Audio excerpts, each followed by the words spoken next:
I want to introduce you to this project we've got going on. We're going to be building a cyc on the back wall here.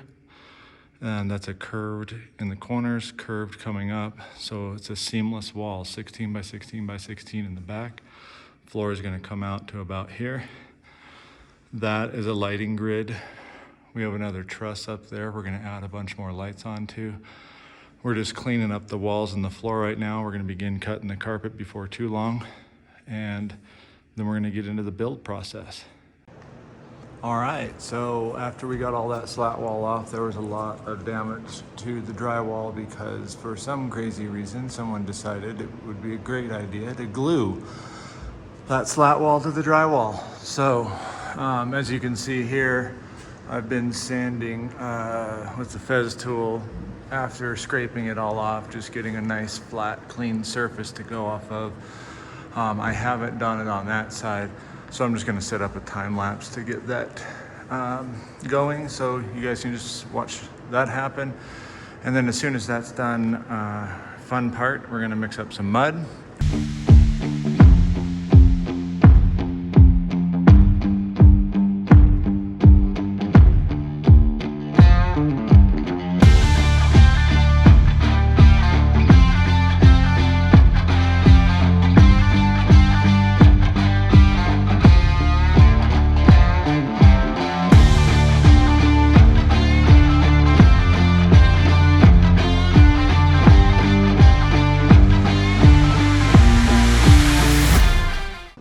Almost had enough mud mixed up to make this run just a bit shy. It was starting to kick off too, so it really just kind of ran out of time anyway. So we mix up a small batch off camera, finish that up, get going on the ribs while we wait for this to completely kick off and dry. So you will just have to bear with me on this build because it'll make sense as we go along. But essentially, came up with the curve that I like for this wall.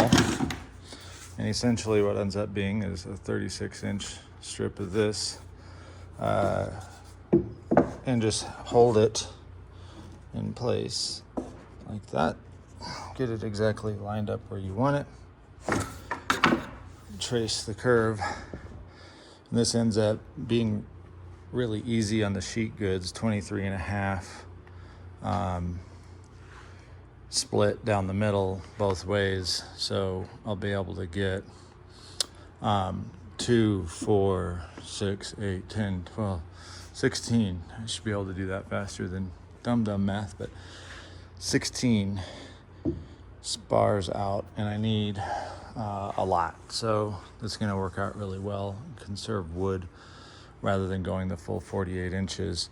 And this bit curve here is actually going to be plenty for what we're trying to do for that wall. So let's get after it. Started building out templates. Made some progress here, and we started building out all the ribs. So there's the rough ones. You can see they're just cut out with the jig saw. And then in here, we've got our template and just built a little jig to hold the template. Bring that in like so. And basically bring the router down like so.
here is the angle that the photographer is going to be standing most of the time. It's right in here. And actually there's your angle. And you can definitely see a little bit of light refraction. And I want to talk about why that is and what we would do differently. Now, we are going to be able to wash that a lot with the flash and the way that we're lighting this, plus a little bit of post work. But essentially, what happened on that seam right there is the drywall guys didn't get it perfectly flush and flat. There's just the slightest divot in there, and boy does that light up with that gray. The other thing that happened is we're going to continue feathering that out with a roller, but the painter didn't fully spray this entire thing. So the way this flat paint works, you see those roller marks. So directionally you're going this way, and if you go up, then you see them coming off of here when you go that way. So either use a really small roller or spray the thing or feather it out. So definitely two mess ups. The other, as you can see, they did a really horrible job on that seam. Now, if this was painted white, you would not notice this. But because it's a gray that we've chosen for various reasons, you can see it. You can really see the brush strokes from this angle, or roller strokes. So anyway, really take the time on your seams. We're probably gonna come back in after this season and touch this thing up and make it even better. But for now, we're gonna run it the way it is and catch you up on our finals and what we did as we laid the floor out. Then we used Bondo on all the seams. Had we had more time, we would have used epoxy and fiberglass. But for now, we just use Bondo. It's holding up really well. Bondo along the bottom corners as well. Drywall mud everywhere else, with a bonding primer on everything before, and then the final gray coat. Trust all the lights, and there you go. Final product. A little bit of detail work there. Everyone's happy with the project. So are we. Rabbit hole junkies, man. It's in the name.